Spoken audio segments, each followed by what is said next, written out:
Minta maaf para jemaah sekalian, live streaming kita ni ada yang terganggu sedikit, tapi alhamdulillah saya dah dapat betulkan, ya. Jadi kita akan sambung kembali para jemaah sekalian, ya.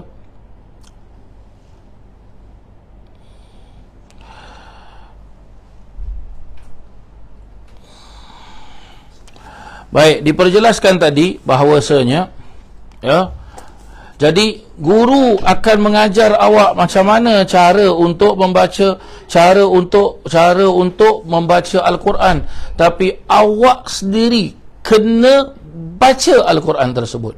Baru awak akan merasakan apa? Baru dapat merasakan nikmat Al-Quran tersebut. Senang cakap, rahsia-rahsia Al-Quran. Begitulah dia para jemaah yang dirahmati Allah Subhanahu wa taala. Hal ini Allah Subhanahu wa taala sebut di dalam Al-Quran dalam surah Al-Anfal, ya. Dalam surah Al-Anfal Allah taala berfirman, "Ya ayyuhalladzina amanu in tattaqullaha yaj'al lakum furqana wa yukaffir 'ankumus sayyi'atikum wa yaghfir lakum wallahu dzul fadlil 'azim." Wahai orang-orang yang beriman, jika kamu bertakwa kepada Allah Ta'ala, niscaya Allah akan mengadakan bagi kamu petunjuk. Ya, niscaya Allah akan apa? Niscaya Allah akan memberikan kamu petunjuk. Ya, iaitu yang disebut dengan furqan, ya. Wa yaj'al lakum furqana, dan Allah Ta'ala akan memberikan kamu petunjuk. Itu dia. Wa yukaffir ankum sayyiatikum, dan juga Allah Subhanahu wa taala akan menunjukkan kamu akan dapat membezakan antara yang benar dengan yang salah dan menghapuskan kesalahan-kesalahan kamu. Ya, wallahu dzul fadlil azim, dan sesungguhnya Allah Subhanahu wa taala mempunyai limpah kurnia yang besar. Itu dia. Ya, iaitu suatu pemahaman dalam hati yang kita boleh memperolehi dari Allah tanpa perantaraan seorang guru. Tanpa perantaraan seorang guru. Dan juga di dalam firman Allah Subhanahu wa taala pada surah apa? Pada surah Al-Baqarah pula para jemaah sekalian, Allah Subhanahu wa taala menegaskan dan memperjelaskan kepada kita, ya, di dalam surah Al-Baqarah pada ayat yang ke-282, ya, dengan firman Allah Subhanahu wa taala, diperjelaskan, agak panjang sikit ayat yang ke-282 ni para jemaah sekalian, ya. Tak apa, saya baca sikitlah para jemaah sekalian. Ya ayyuhalladzina amanu idza tadayantum bidainin ila ajalin musamma faktubuhu wal yaktub bainakum katibun bil adl wala ya'ba katibun an yaktuba kama 'allamahu Allah fala yaktub wal yumlil ladzina 'alaihi al-haq wal yattaqillaha rabbahu wala yabkhas minhu syai'a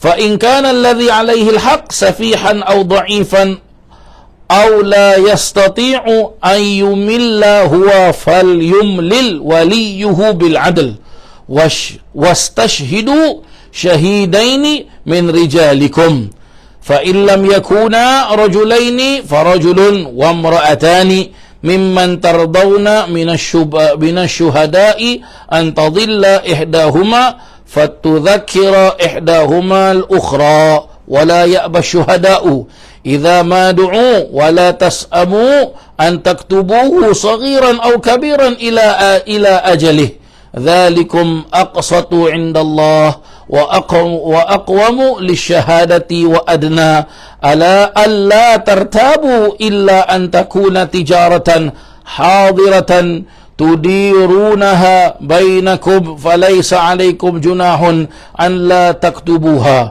wa ashhidu idza tabaya'tum wa la yudarra katibun wa la shahid wa in taf'alu fa innahu fusuqun bikum wattaqullaha wa yu'allimukumullah wallahu bikulli syai'in alim.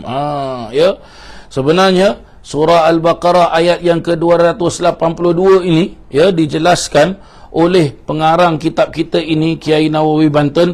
Beliau mengambil ayat yang terakhir, ya, ayat yang terakhir dalam pada surah Al-Baqarah pada ayat yang ke-282. Apa Allah Ta'ala jelaskan? Wallahu wattaqullah, maka dan bertakwalah kamu kepada Allah, wa yu'allimukumullah, dan Allah akan mengajarimu. Tu dia. Ya, kalau kita kasih habis ayat tu, wallahu bikulli syai'in alim, dan Allah, dan sungguhnya Allah Subhanahu wa taala mengetahui akan setiap sesuatu. Tu dia para jemaah yang dirahmati Allah. Berarti apa yang nak dijelaskan oleh pengarang kitab kita ini? Baik, saya jelaskan. Tadi saya bilang syariat sekolah, tarikat belajar, ya. Hakikat kita amalkan apa yang telah kita belajar di sekolah tadi. Jadi bila kita amalkan apa yang kita belajar di sekolah tadi, ya, contoh seperti apa? Kita belajar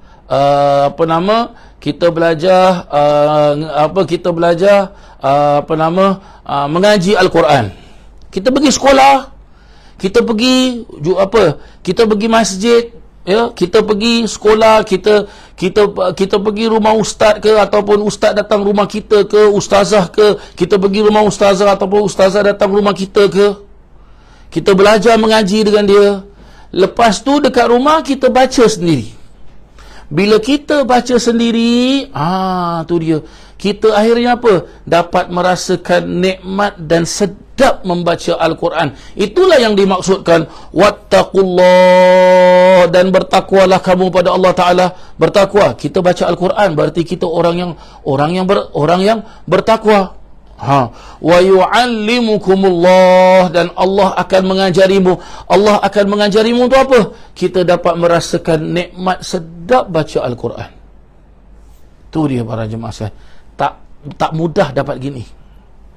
Sebab kadang-kala ada orang tu dia pergi sekolah, dia belajar, dia pergi belajar Quran, dia pergi sekolah, dia pergi belajar Quran, balik rumah dia baca Quran pun dia susah nak dapat macam gini. Ada orang ibadah tapi dia tak dapat merasakan manis dan lazatnya ibadah. Berarti kalau dia tak dapat rasa manis dan lazatnya ibadah, berarti apa? Pergi sekolah dia niat tak betul, belajar dia pun niat tak betul, dan bila dia beribadah pun niat dia tak betul. Itu dia para jemaah yang dirahmati Allah Subhanahu wa taala. Ni agak dalam sikit ni para jemaah sekalian perbahasan kita, tapi itulah dia, ya. Berarti apa? Kiai Nawawi Banten ni nak menjelaskan dengan kita agar supaya kita ni buat perkara yang betul. Ya, sedang cakap pergi belajar, pergilah belajar dengan cara yang betul. Dan bila kita belajar, belajarlah cara yang betul. Dan bila kita amalkan, amalkan sungguh-sungguh, cara betul-betul amalkan. Jangan kita main tangkap muat. Tak boleh para jemaah sekalian. Tu dia. Imam Malik berkata, Kiai Nawawi Banten lagi. Panjang tak bab ni? Panjang sikit para jemaah sekalian, ya. Baik, kita teruskan berkenaan tentang berkata Imam Malik ni. Berkata Imam Malik radhiyallahu an, barang siapa yang beramal berdasarkan ilmu yang diperolehnya, Allah akan mewariskan kepadanya ilmu yang ia tidak mengetahui. Tu dia. Dan perkataan Imam Malik ini mengisyaratkan pada ilmu syariat, ilmu tarikat dan ilmu hakikat. Kata ilmu mengisyaratkan pada syariat dan amal mengisyaratkan kepada tarikat, sedangkan kalimat Allah mewariskan kepadanya ilmu yang ia tidak mengetahui, itu adalah mengisyaratkan ia kepada hakikat. Wattaqullah wa yu'allimukumullah wallahu bikulli syai'in alim. Ini dia maksud daripada ayat 282 surah Al-Baqarah, ayat yang terakhir pada surah Al-Baqarah ayat yang ke-282. Itu dia. Dan diperjelaskan juga oleh Kiai Almarhum Kiai Nawawi Banten. Wahai para penempuh jalan menuju Allah. Berarti apa? Wahai orang-orang yang menuntut ilmu, engkau tidak akan dapat mencapai puncak ibadah kecuali dengan mengukuhkan syariat dan melaksanakan segenap ketetapan syariat secara sempurna. Tu dia. Syariat mesti dilaksanakan dengan cara betul.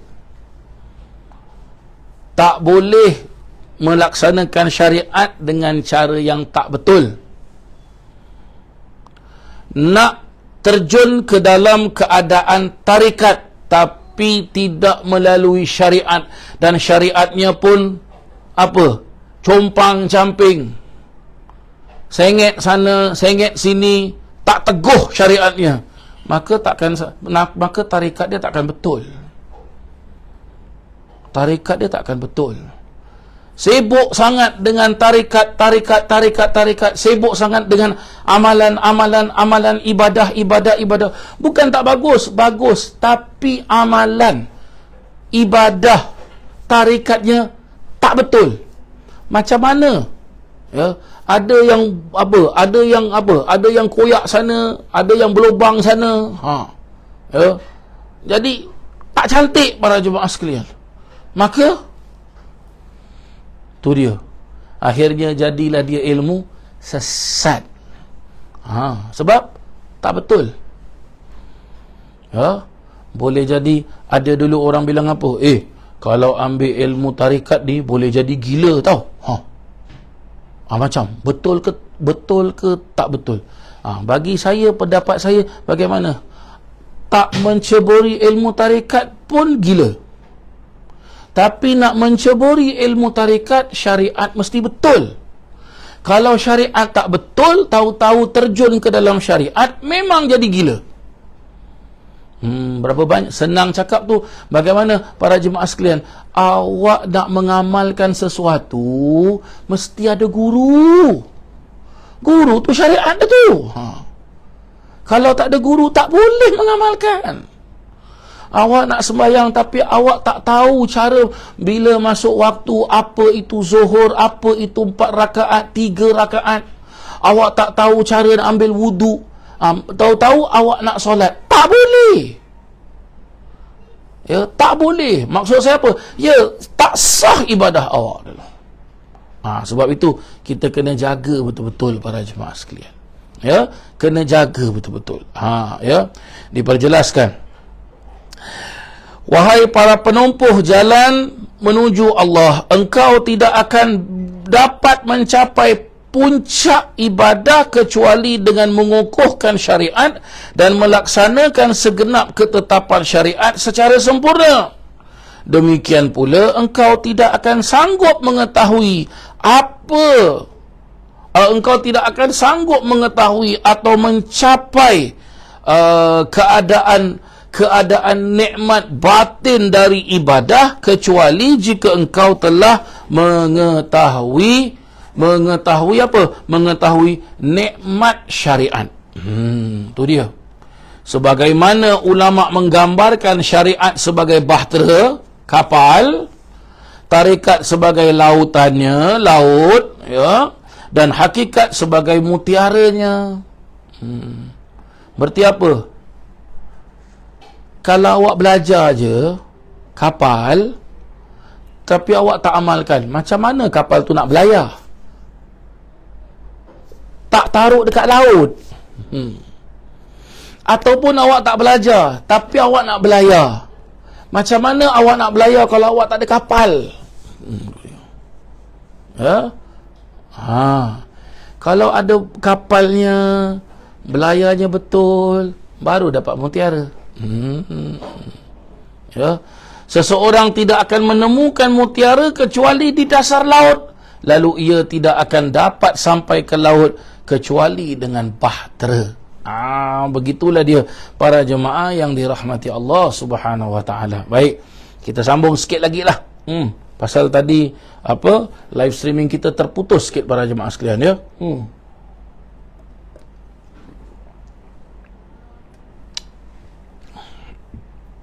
Ada juga ulama-ulama menggambarkan ketiga-tiga perkara ni, syariat, tarikat, hakikat, sebagai seperti buah kelapa.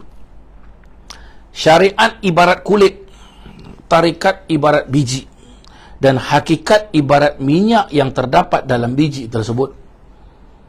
Seseorang tidak akan memperolehi minyak sebelum menumbuhkan bijinya, dan biji tidak akan dapat sebelum mengupas kulitnya.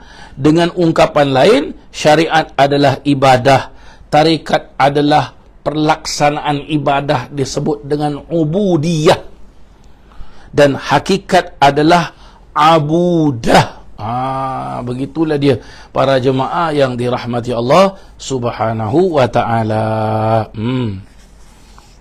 Okay, kita kasih habis sebab ni para jemaah sekalian, ya.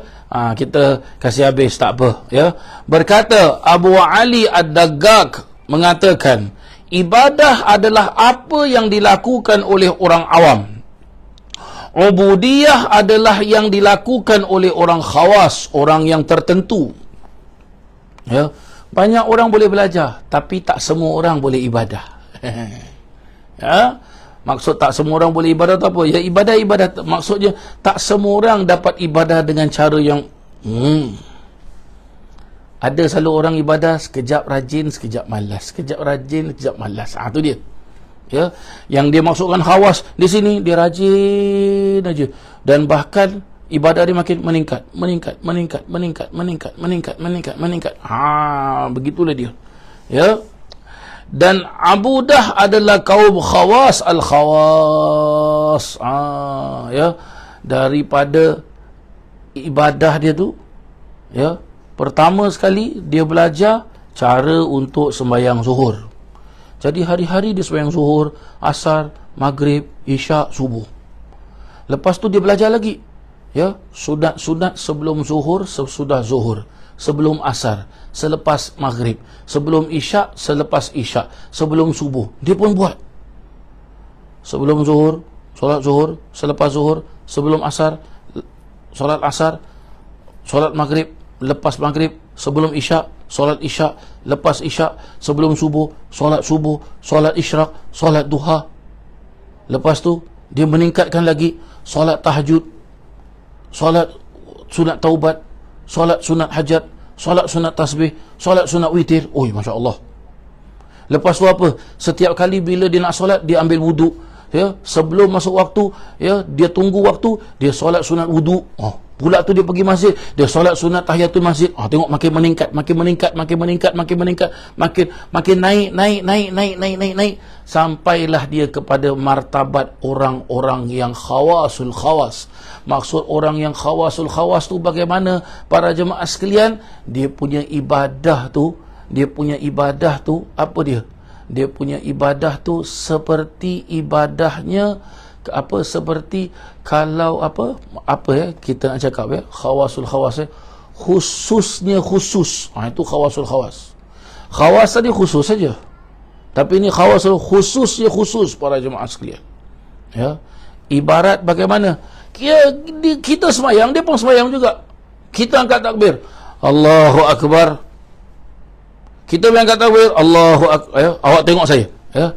Ini kalau orang khawas, Allahu Akbar, Bismillahirrahmanirrahim, Alhamdulillahi Rabbil Alamin, Ar-Rahmanir-Rahim. Tambah tak? Saya tulis sana, tulis. Ini orang khawas. Kalau orang khawasul khawas, Allahu Akbar, Bismillahirrahmanirrahim, Alhamdulillahi Rabbil Alamin. Dia tak peduli, dia tak mau tahu apa jalan depan ke belakang ke apa, dia sudah Allahu Akbar, hilang semua. Semua hilang. Dia dengan Allah saja. Bila dia dah sudah mula zikir para jemaah sekalian, dia pegang tasbih, kita zikir la ilaha illallah, la ilaha illallah. Tengok, awak tengok cara saya zikir, ya. Berbual pun tengok. Tapi kalau orang khawasul khawas, dia berzikir la ilaha illallah, la ilaha illallah, la ilaha illallah. Tengok, lain dengan para jemaah sekalian. Tu maksud dia khawasul khawas. Jadi nak sampai pada khawasul khawas, khawas kena betul, ya. Khawas nak betul. Khawas nak betul para jemaah sekalian. Bagaimana? Ya, ubudiyah kena betul. Ubudiyah tak betul, khawas pun tak betul. Bila khawas tak betul, bukan khawasul khawas, tak sampai pada khawasul khawas tu. Senang cakap. Kan ada orang, Ustaz, dia kasyaf tu Ustaz. Apa? Ustaz tak percaya ke benda-benda gaib ni, benda-benda kasyaf? Saya percaya. Saya percaya para jemaah sekalian. Tapi mana dia cerita orang aku, saya wali tau, saya kasyaf tau. Ada. Dia kalau dapat sesuatu, kan tadi Kiai Nawawi Banten jelaskan rahsia-rahsia Al-Quran, rahsia-rahsia, benda rahsia mana boleh bilang orang? Mana boleh, aku wali tau. Nanti masuk IMH susah nanti. La ilaha illallah. Syekhul Islam mengatakan, iaitu Syekhul Islam berarti Imam Ghazali rahimahullah ta'ala, ya, mengatakan bahawa orang yang bersabar dalam mewujudkan kehendak Allah adalah orang yang sanggup mengemban beban syariat demi mengharap balasan daripada Allah.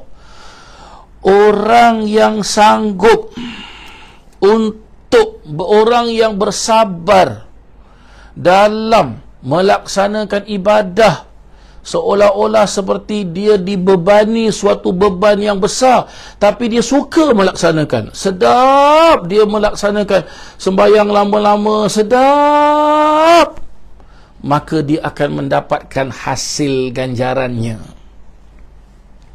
Senang cakap, awak kalau kerja keras, awak dapat hasilnya. Tapi kalau awak kerja, tapi kerja awak tu tak, ya, tak kepada apa, tak kepada maksimum cara awak kerja, maka awak dapat tu je. Itu sajalah.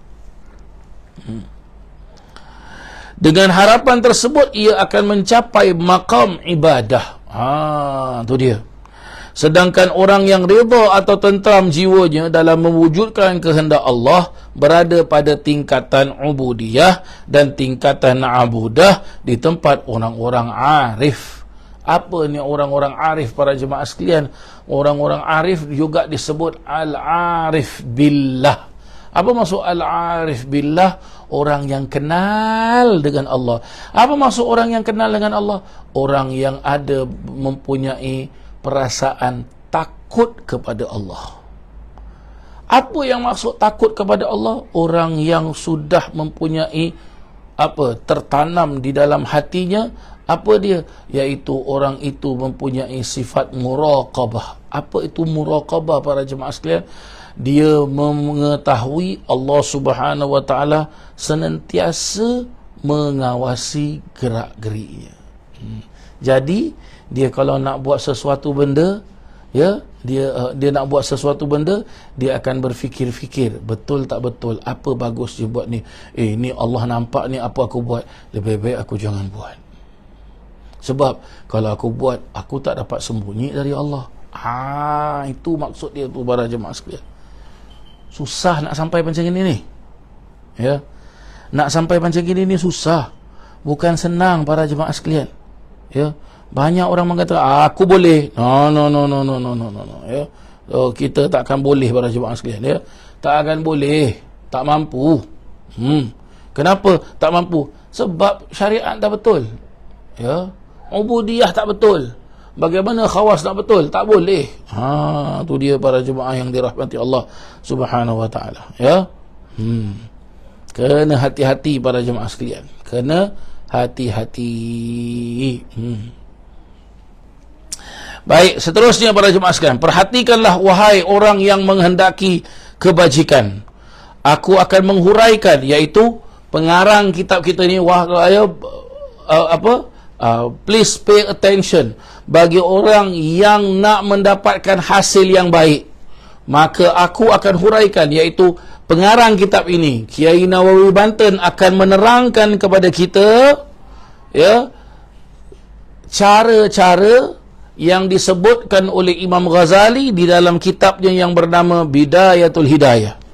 Jika di dalam hatimu ada kesan yang melahirkan rasa sukacita, dan jika jiwa yang ada dalam hatimu cenderung secara sukarela dalam kitab ini, raihlah pendakian ini menuju puncak dalam menyelami lautan ilmu tentang rahsia-rahsia agama yang amat dalam.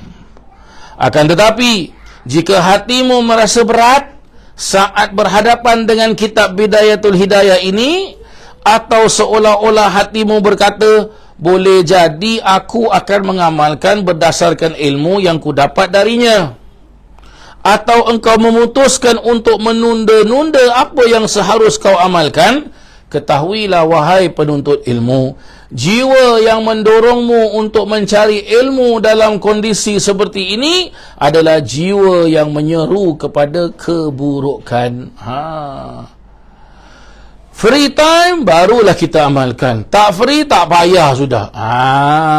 Ini problem para jemaah yang dirahmati Allah. Ya.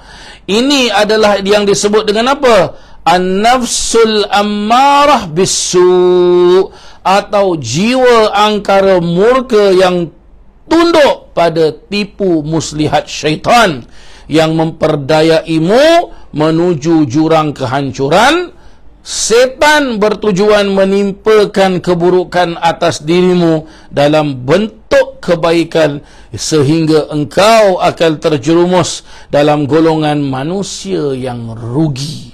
Berarti kalau ada orang bersifat demikian, berarti apa? Dia sudah dibuai-buai dan ditipu oleh tipu daya syaitan, dan akhirnya dia akan menghadapi kerugian. Maksud kerugian itu apa? Para jemaah sekalian, syariat tak ada, tarekat tak ada, apalagi hakikat pun hangus tak ada para jemaah yang dirahmati Allah Subhanahu wa taala. Mereka adalah orang-orang yang melakukan amal perbuatan dengan harapan memperolehi keutamaan, namun justru memperolehi kehancuran. Rosak. Tu dia. Tak pergi sekolah main-main, belajar tak sungguh-sungguh, akhirnya tak dapat hasil apa-apa. Mereka mengira telah berbuat kebajikan yang akan mendatangkan balasan baik kerana mereka menganggap dirinya telah berada di atas jalan kebenaran. Allah Ta'ala jelaskan dalam surah Al-Kahfi, ya, surah Al-Kahfi para jemaah sekalian, pada ayat yang ke-102 hingga ayat 104. Saya bacakan ayat ini. Bismillahirrahmanirrahim. Afahasiballadzina kafaru an yattakhidhu ibadi min duni awliya inna a'tadna jahannama lil kafirina nazula. Inna a'tadna jahannama lil kafirina nuzula. Maka adakah orang-orang kafir menyangka bahawa mereka, ya, bahawa mereka mengambil hamba-hambaku sebagai makhluk-makhluk yang disembah selain daripadaku dapat menolong mereka? Sesungguhnya kami telah sediakan neraka Jahannam bagi orang-orang kafir itu sebagai tempat tetamu. Apa maksud dia para jemaah sekalian? Maksudnya daripada ayat yang 102 dalam surah Kahfi ini, bahawasanya apakah, kalau dalam bahasa Melayu kita macam ni lah, ya, apa awak ingat pergi sekolah ni tak bagus ke? Awak ingat belajar ni tak bagus ke? Kalau awak tak pergi sekolah, kalau awak tak belajar betul-betul, awak tak akan berhasil tau. You will never survive. If kadang-kadang awak rajin pergi sekolah, kadang-kadang awak rajin mengamalkan, dan awak baru dapat sikit-sikit saja daripada apa yang awak amalkan, itu sikit-sikit won't give you any profit. Itu maksud dia. Itu maksud dia para jemaah sekalian. Ya. Dan ayat 103 pula dalam surah Kahfi diperjelaskan, Qul hal nunabbi'ukum bil akhsarina a'mala. Qul, katakanlah wahai Muhammad, Allahumma salli wa sallim mubarak alaihi wa ala alihi, maukah kami khabarkan kepada kamu akan orang-orang yang paling rugi amal-amal perbuatannya? Do you want? Awak nak ke? Allah Ta'ala jelaskan. Allah Ta'ala tanya tau, mau tak kamu aku beritahu kepada kamu yang orang-orang ini menyangka dengan dia punya perbuatan seperti yang tadi saya jelaskan ayat yang ke-102 tu, yang dia menyangkakan yang dia ni okey, padahal dia akan rugi tau. You want or not? I tell you. Perhatikan ayat yang ke-104 pula. Allah Ta'ala jelaskan, alladzina dhalla sa'yuhum fil hayatid dunya wa hum yahsabuna annahum yuhsinuna sun'a. Itu dia. Yuhsinuna sun'a.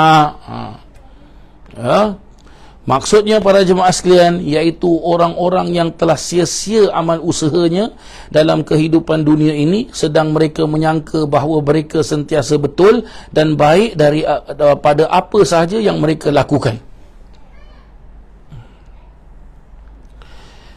Dia sangkakan, okeylah, tak apa, sekali-sekali aku pergi sekolah, sekali-sekali aku belajar, sekali-sekali aku amalkan, nanti okeylah.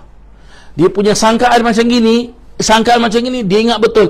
Inilah dia, orang-orang yang mempunyai sangkaan macam gini, yang dia akan rugi. Yang dia akan rugi, para jemaah sekalian. Maka kita kena hati-hati. Kita kena hati-hati.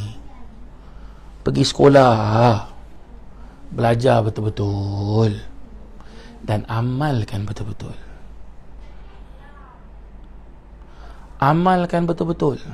Jangan setakat pergi sekolah, belajar tapi tak amalkan, tak mau. Begitulah dia. Sebab itu para alim ulama mereka sangat menitik beratkan. Menitik beratkan. Contoh para jemaah sekalian, guru kami Al-Habib Umar bin Muhammad bin Salim bin Hafidh, mudah-mudahan Allah Subhanahu wa taala panjangkan usia beliau.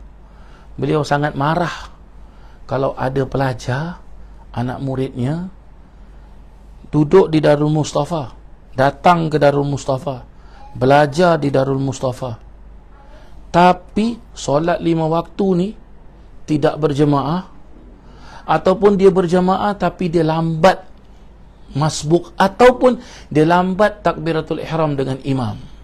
Maksud takbiratul ihram dengan imam tu apa?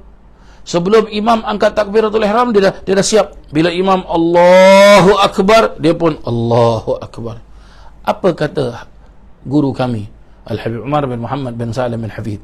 Beliau memperjelaskan apa? Idza ra'ait talibul ilm ma yahris takbiratul ihram ma'al imam fanfit yadih minhu. Tengok, fanfit yadih. Fanfit tu apa? Ni tengok, saya buat tangan saya ni. Apa maksud dia para jemaah sekalian? Apabila engkau nampak seorang penuntut ilmu yang tak jaga takbiratul ihram dengan imam, maka fanfid yadih minhu. Maka apa? Dah tak ada harapan dah. Itu penuntut ilmu dah tak ada harapan dah. Maka kita kena jaga para jemaah sekalian. Kita kena jaga. Tuan Guru Al-Habib Umar sering memperjelaskan apa? Barang siapa yang jaga takbiratul ihram dengan imam sebanyak 40 kali berturut-turut, maka Allah haramkan jasadnya menyentuh api neraka. Ini baru takbiratul ihram. Belum lagi diamalkan amalan-amalan yang lain yang dia belajar. Kalau dia amalkan benda-benda lain yang dia belajar, Allahu Akbar.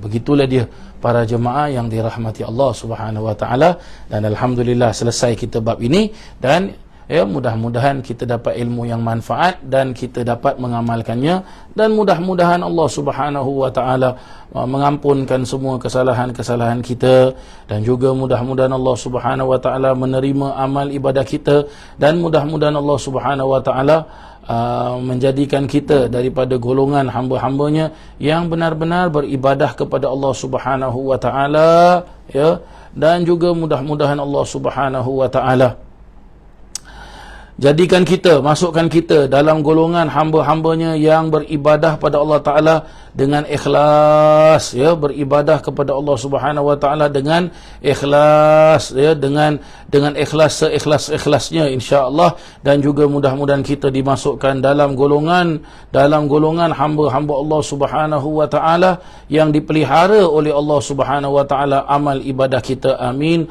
Allahumma amin. Akhir kalam dari saya para jemaah sekalian, wabillahi taufiq wal hidayah, wabirridha wal inayah. Wassalamu alaikum warahmatullahi wabarakatuh.